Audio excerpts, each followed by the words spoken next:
day, sir, and everyone. We're going to perform our TPO2. First thing first, let us introduce ourselves. My name is Jimmy B. Wenceslao. My name is Mark My name William is B. Mark Sabunod. William B. Sabunod. And I am Kel Shaira Reyes. First to perform in Caesar Chipper, which will be demonstrated by me. First,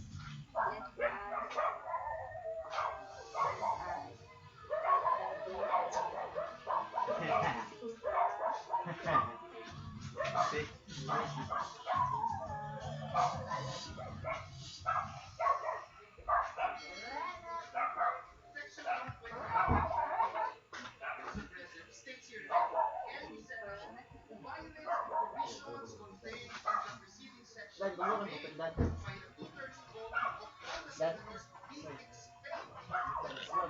Sumabog sa galit ang ilang mga senador matapos ang isang kontrobersya sa loob ng institusyon. Umalag si Senador Chingo Estrada matapos mag-leak ang impormasyon sa kanilang pag-uusap sa executive session patungkol di umano sa siyang na senador na sumuporta sa pagbabalik ng 625 million pesos confidential funds ng tanggapan ng Office of the Vice President at Department of Education. Wala niyang katotohanan ang mga lumabas na balita nito at kahit chismis man ay hindi anya nito palalagpasin ang hula sa senador na nag-leak ng impormasyon at maaari anya itong masabak sa Senado sa 2/3 votes ng lahat ng mga senador. Komento pa nga ng mga dismayadong netizens, dapat patunayan ninyo sa taong bayan kung sino ang nag-leak. Dapat ipakita ninyo na masibak kung sino ito para maniwala ang mamamayan na sisira kayo sa inyong pinagsasabi. Kapag hindi yan nagawa, maglulakod ng tuluyan ang tiwala ng bayan. Tanggalin kung sino siya, walang hiya, laking pera ng bayan, binabayad sa inyong mga kurap na senador. Puro kayo dakdak at katiwalian ang ginagawa. Nakakasawa na kayong panuurin. Sayang ang pera ng bayan, daming nagugutom. Samantalang kayo, puro daga kayo dyan. Magtrabaho kayo ng tama. Matagal ninyong alam kung sino ang ahas dyan. May pangarap tumakbo sa pagka-presidente. Alam niyo yun. Walang ginawa kundi bumatikos. Wala namang na-impose na panukalang batas. Ikulong niyo yan. Kontra yan kay VP Sara Duterte. Magbarilan na lang kayo para mabawasan ang mga walang ginagawa dyan at naman. Yesterday, we had on the bus at the schools the budget of the Philippines. And just before we entered this August chamber, much to my dismay, much to our dismay, there was a news report that identified 8 senators. And there were names on that list. 8 or 9 senators who wanted to restore the confidential and intelligence fund for the Vice President and the Department of Education. And I wish to tell the people of the Philippines that there was no rotation that happened yesterday with regard to the intelligence fund of the Vice President and the Department of Education. In fact, we had an executive session.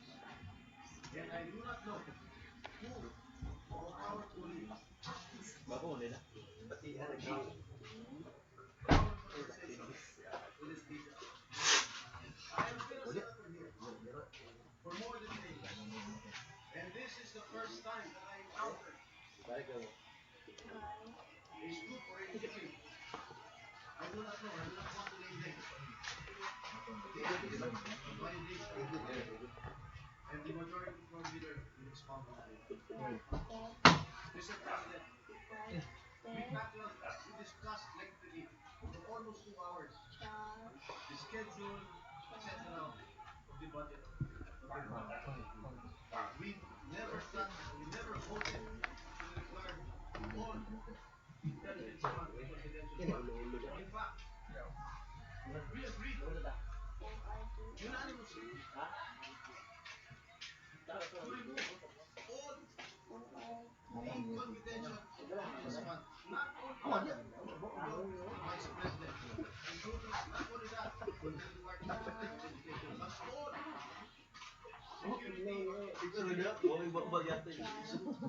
na merong confidential communication.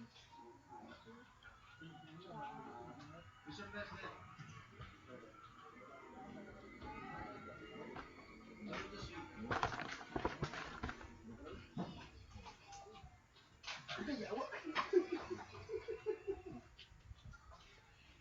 First is Senator Rodney, Christopher Comer, Ramon Bong, Ronald Ortiz, Jingo Estrada, Tito Laco, Francis Tolentino, and Singh. They are putting us in a bad light, and I condemn this. And I thank them for this. And that's why please, Senator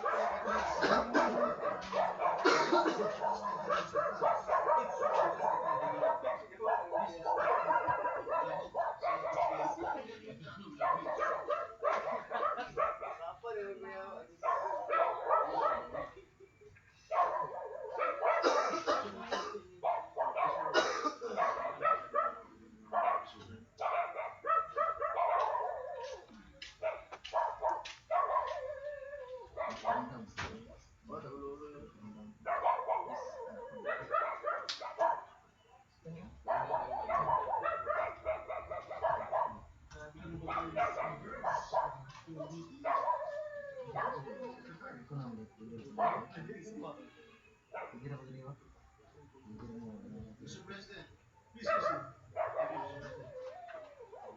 And if I may quote, I'm a speaker to this news outlet that Senators Sara Rivera, Francis Escudero, Rafi Tulfo, Aquilino Nieto III, Automation. Automation.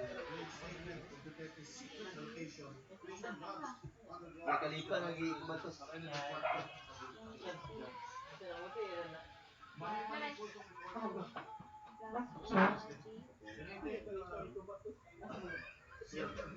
Must not be good. Among the offices, Duterte's allegation was part of the 1.2 billion confidential funds that the House realized agencies for the rest of the police. Mr. President, Ito bigas yan, dili na. tumayo po kayo. Ano yung bigas mo sa dalan? I really felt this song. And I thank my other colleagues here also for helping.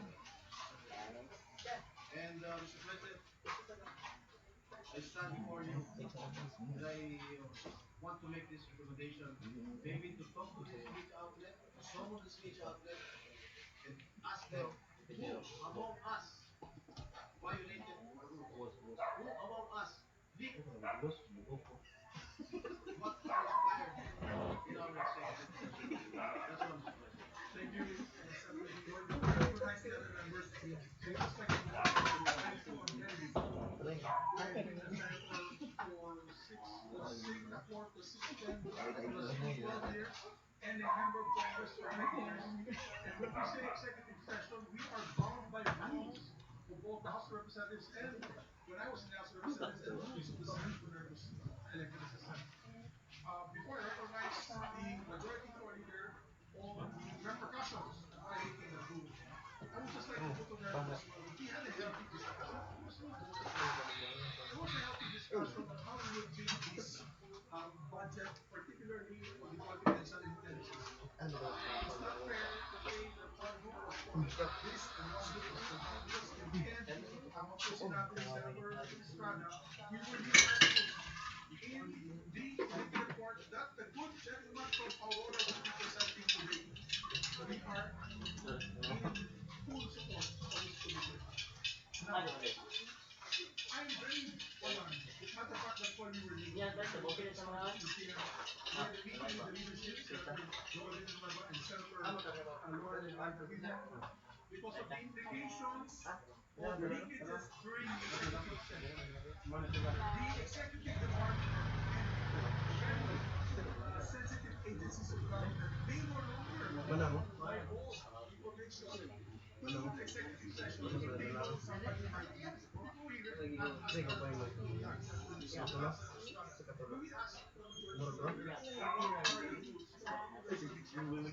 Mr. President, we have over here. All of these things was a report that I'm of what happened, Mr. President, when there is Kapit trouble eh. or pure chismis Ay, about that hindi. came out, Hindi. Mr. President, and it appears low below. And unfortunately, Mr. President, the figures, the numbers, even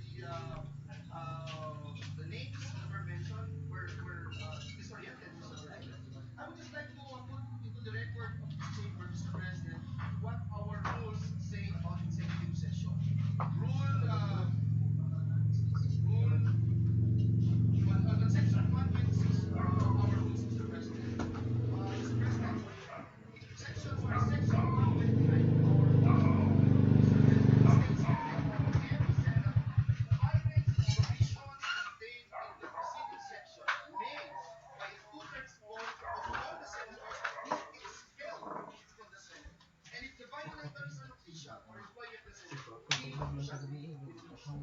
Put that on record, Mr. President, because at the end of the day, it's not just the leak or chismis that we're talking about here. We agree with Senator Jingo Estrada, being one of our veteran senator here in the Senate. Mr. President, it's more of the sanctities. It's more of the sanctity of the executive session. We continue to perform our duties and responsibilities here in the Senate during committee hearings.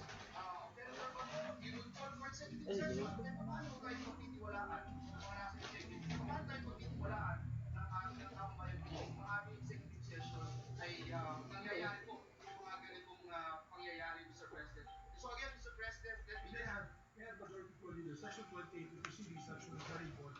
The president as well as senators and officials and employees of the Senate shall absolutely refrain from divulging any of the confidential matters taken up by the Senate and all proceedings which might have taken place in the Senate in connection with the Senate matters shall be likewise considered strictly confidential until the Senate by two-thirds vote of its members precise election matters.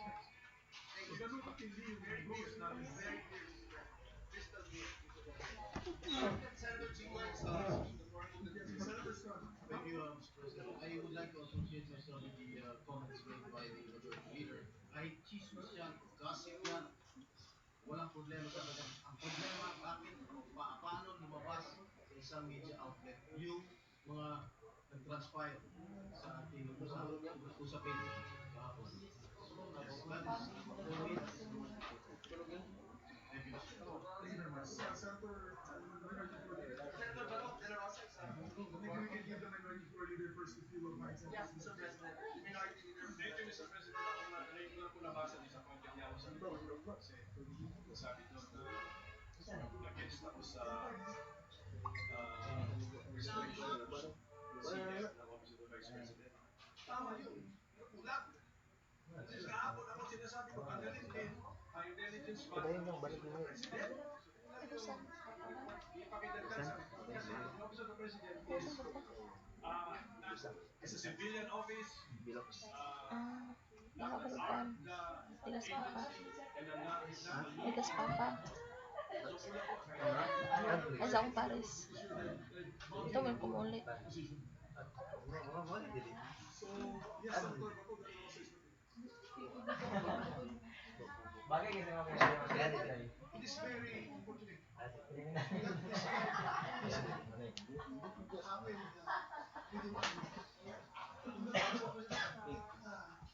Creates distrust from among us 24 senators. Ibig sabihin, next time around, not going to have our focus or executive session, hindi natin basta-basta magsasalita. Baka mamaya, meron naman mag-relic sa media. So, pangit po, 24 lang tayo dito na senador at hindi pa natin mapagkatiwalaan ang isa't isa natin, Mr. President. Number 2, it tarnishes the image of the Senate. 24 lang tayo ng buong Pilipinas at hindi pa natin mapagkatiwalaan ang isa sa atin na pwedeng nag-leak. It was leaked by a new member of the Senate. Kung ang nag-leak naman nun ay empleyado na nandun sa loob, well, as a police officer, as a former police officer, Mr. President, I can give you a report kung sino nandun sa loob. Dalawang staff ni Senator Angara. si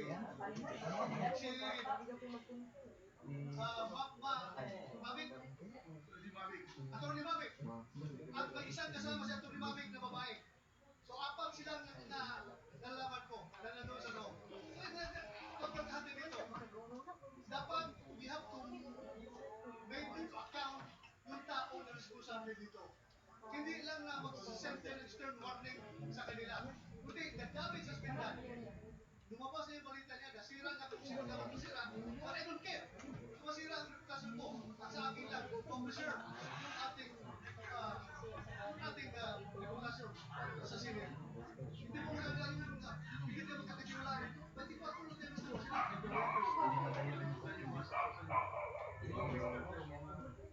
Isama natin sa investigasyon.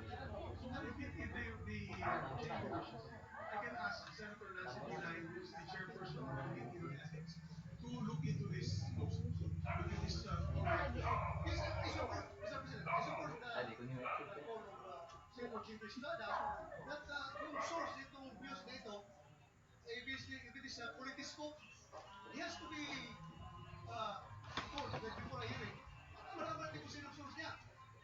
At kung hindi siya magsabi ng totoo, I will be the first one to move for the citing in contempt of that media personnel, Mr. President. Ikulong natin yan kung ayaw magsabi ng totoo. Mr. President, this is not a laughing matter. This is serious. Filipino people are watching us right now. Sabihin nila, ganyan na pala sila, hindi ba pagkatiwalaan? Sila na nag-usap. Mag-relate pa doon sa media. It's very dangerous, Mr. President. Very dangerous. Masyadong akong dispayado. Thank you, Mr. President. We agree with the gentleman from Davao. That's why after this proceedings, I will ask Senator Nancy Pinay, chair of the Committee on Ethics, to investigate the matter. Yes, Mr. President. After Senator this.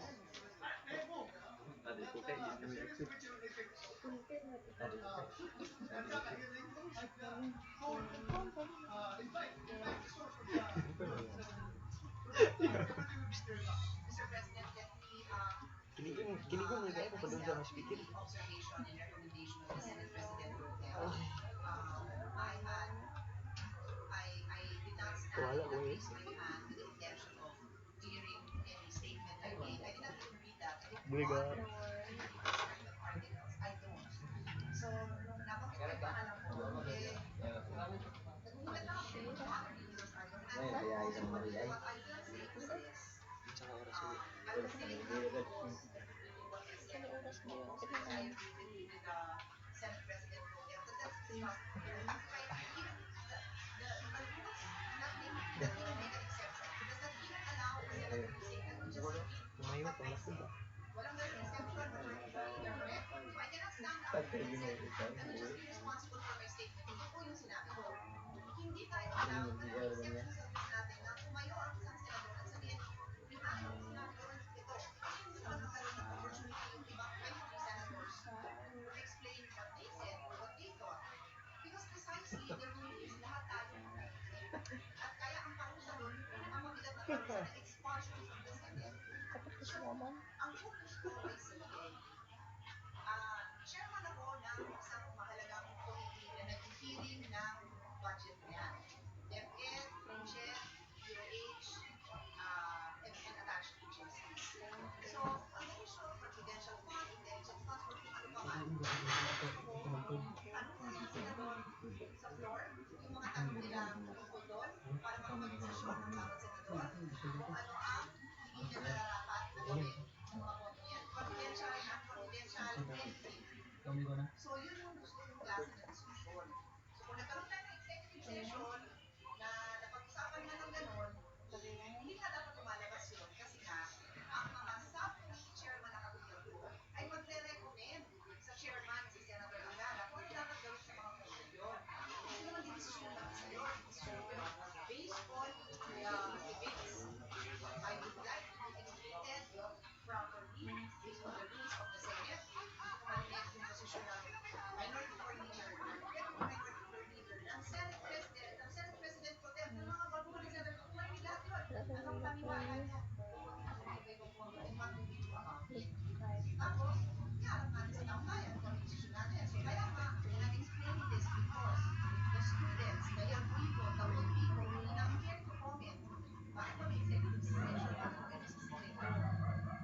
Limuandan. So, Miss Gia, I have a question for you. Can you explain the difference between encrypted and decrypted? Encrypted Mike. will count to write naturally start.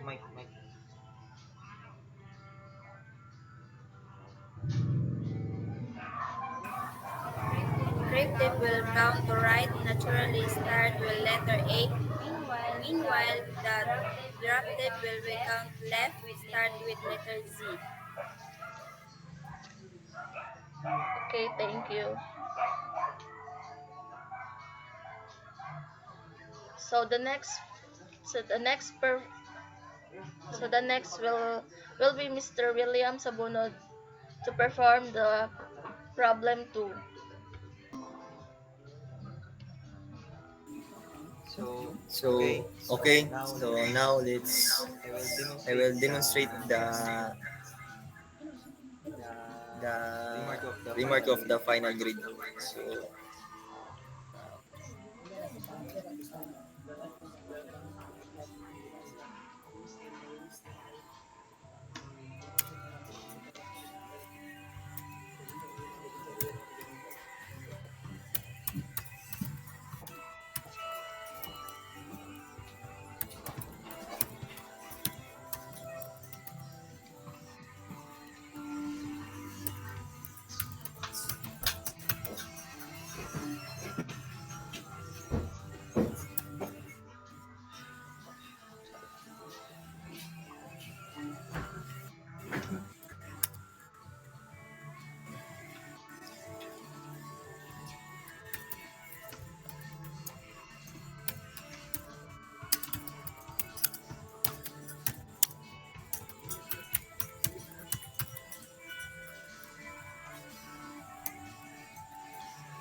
if the final grades Based on based on attendance. attendance, based on attendance.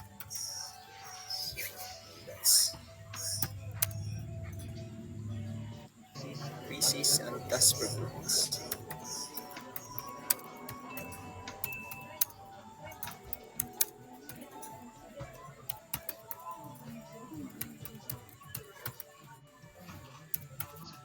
Performance and Parameter. parameter. Attendance rate.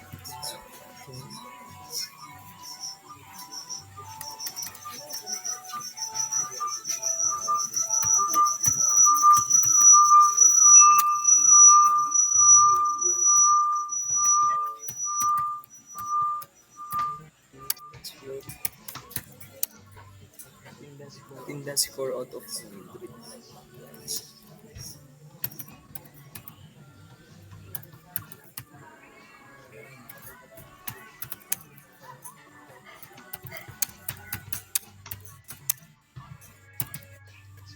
Score out of 100. Thesis rate.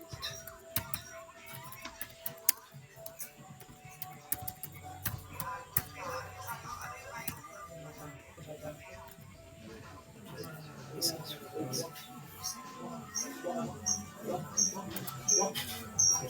Thesis score.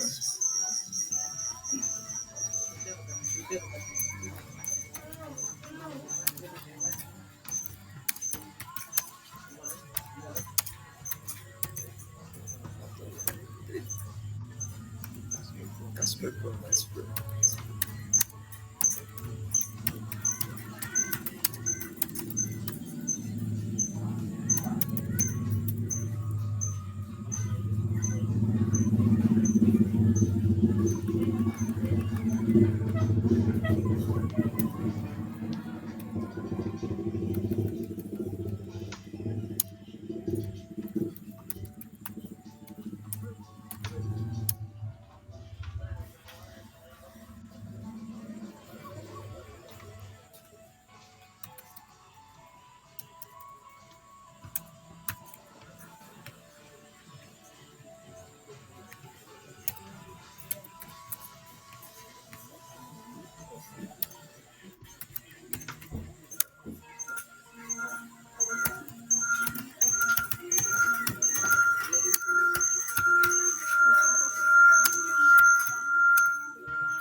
Then we have return.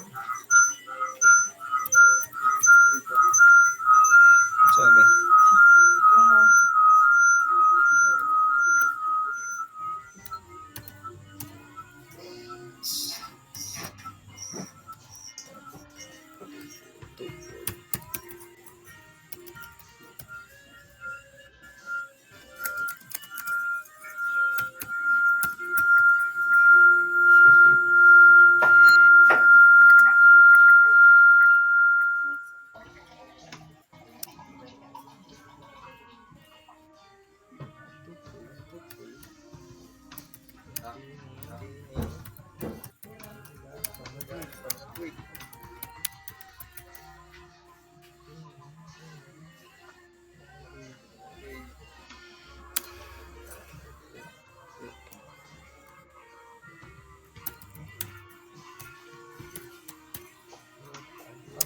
Pass fail remark.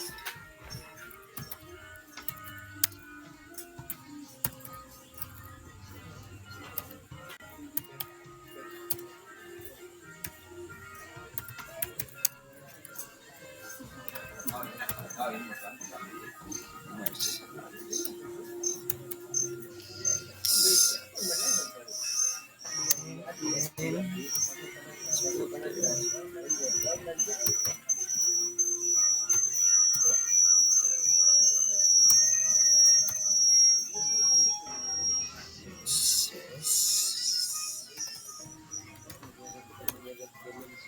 So let's go to the let's compute the attendance weight, thesis weight, and task performance versus attendance weight.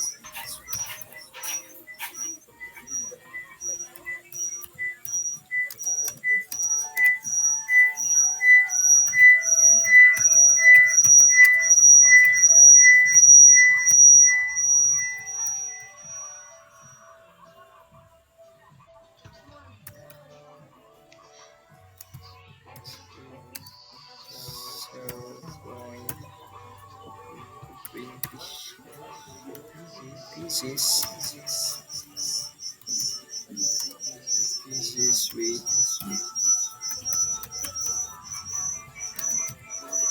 is equal to 0.0. Next task performance.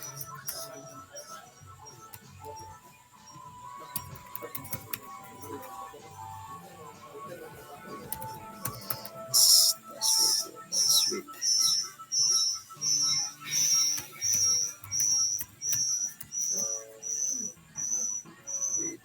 is equal to 0.30. Is 7.30.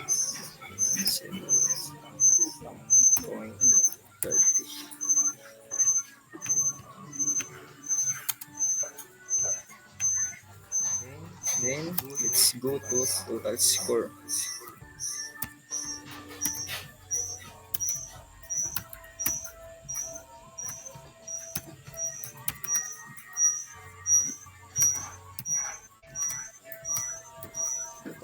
total score is equal to attendance times attendance rate.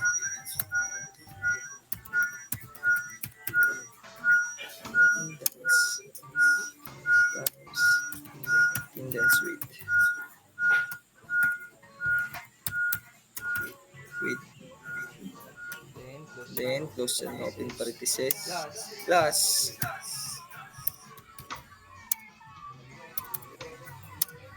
close and open parenthesis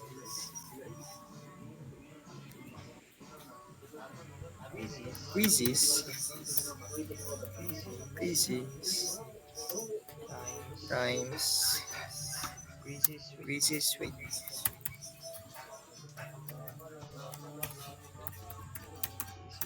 Quizzes rate.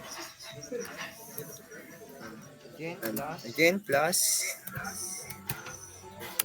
close and open parenthesis task performance and task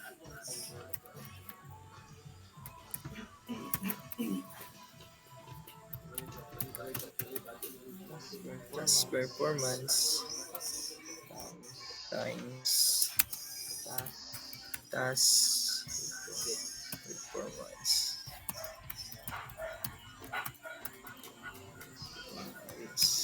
with then close and open parenthesis. So,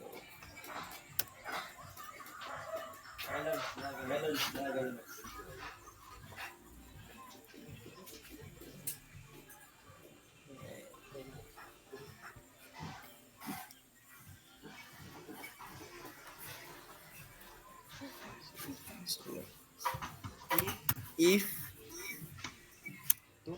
total score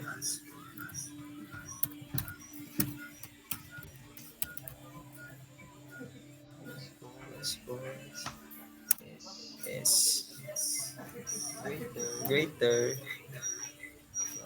than equal to 75.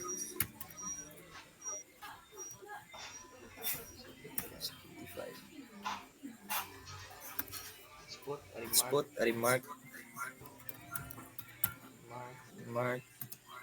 equals pass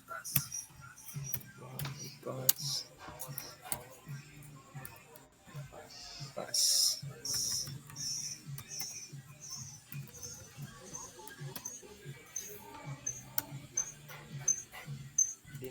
Then else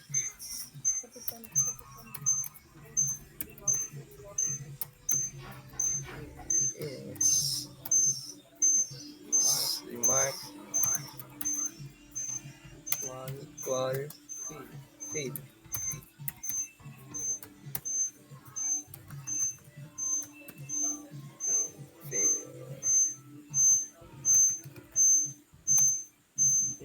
Then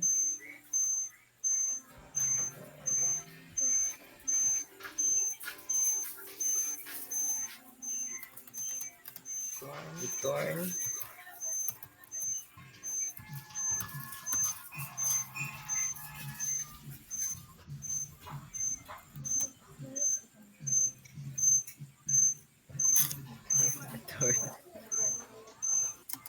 total score remark.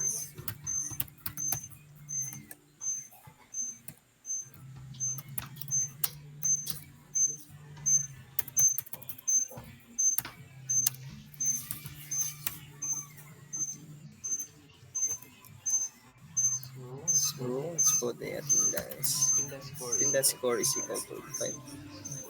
For example, attendance score is equal to 85. Attendance score is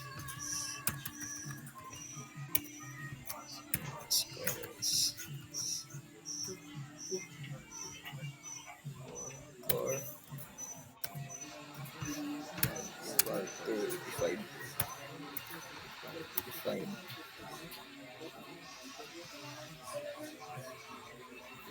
Then quizzes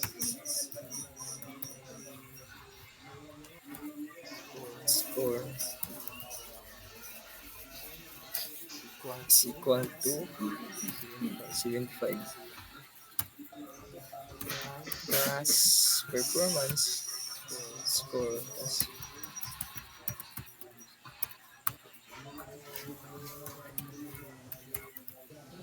plus performance score is equal to 89.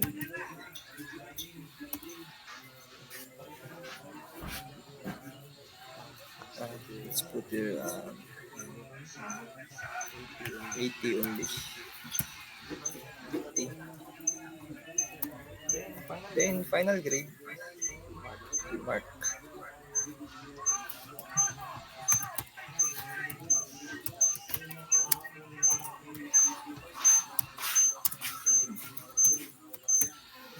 Final grade mark equal to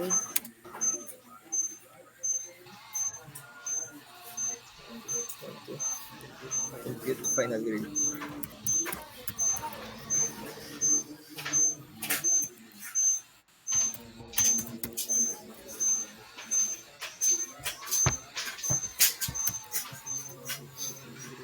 Grade.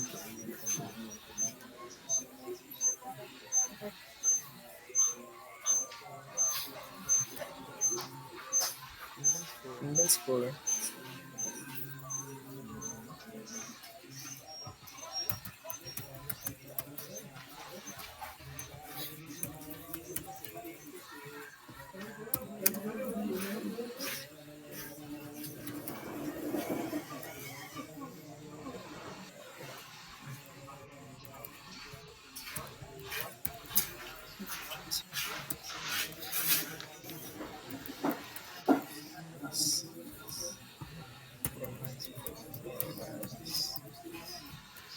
Score.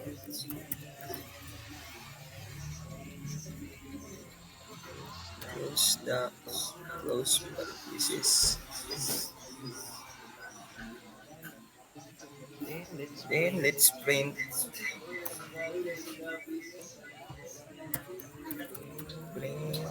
final grade. Final grade.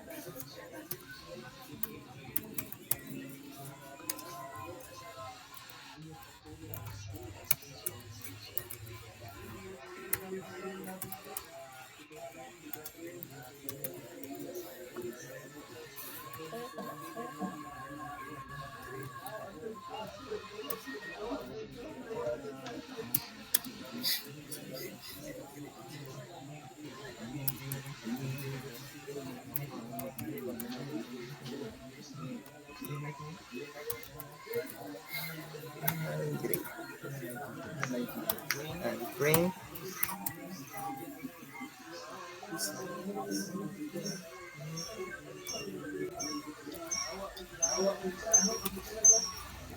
Remark.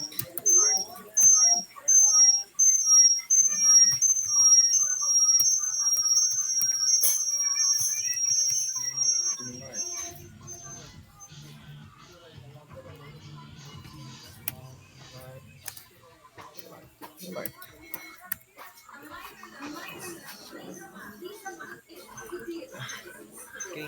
Okay, so now let's run the code.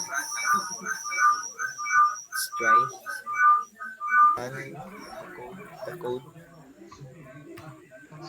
So ayun. So makikita natin dito sa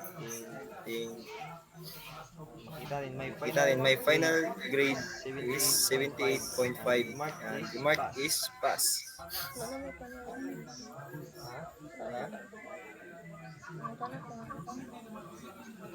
So, Mr. William, in your presentation, which part of your grade program will execute your final grade?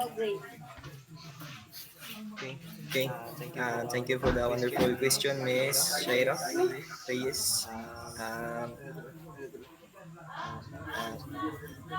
Ang final grade ko ay makita dito sa pag-execute ko sa ating attendance weight, quiz weight, task performance weight. So, ginawa natin siya dito na ilagay tayo ng total score is equal to attendance and